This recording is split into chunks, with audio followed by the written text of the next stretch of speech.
السلام عليكم ورحمة الله وبركاته. اليوم باش نحكيو على مقابلة النهائي بين الوداد البيضاوي وصن داونز جنوب افريقي. مش تكون مقابلة صعيبة على زوز فرق. صحيح صن داونز كيب هي ولا تلعب كرة عصرية وعندها جوارات ممتازين، لكن مش تلقى امامها كيب كبيرة زادة اسمها الوداد البيضاوي. نتمناو يا ربي كون الوداد تكون في نهارها وتعدي طرح مزيان وتربح وتدي للانتصار هذا لروح الفقيد أسامة فلوح، ولازمها تنتصر الوداد باش تسهل المأمورية في المقابلة الجاية.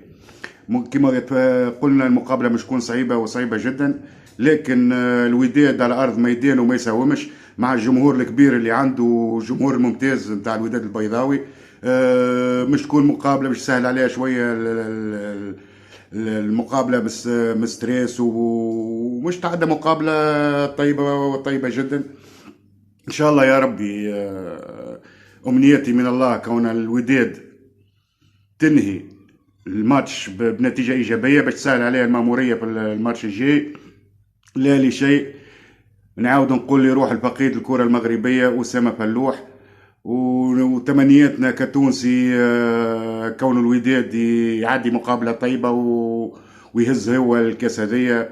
نحنا توانسة ومغاربة أشقاء وكما أنا نحب إيكيب في تونس تربح، زاد نحب إيكيب في المغرب تربح زادة، ونحن عرب ولازمنا نحطوا الإيد في الإيد وتكون مقابلة طيبة إن شاء الله. غدوة الحي تتعدى مقابلة جيدة وجيدة جدا.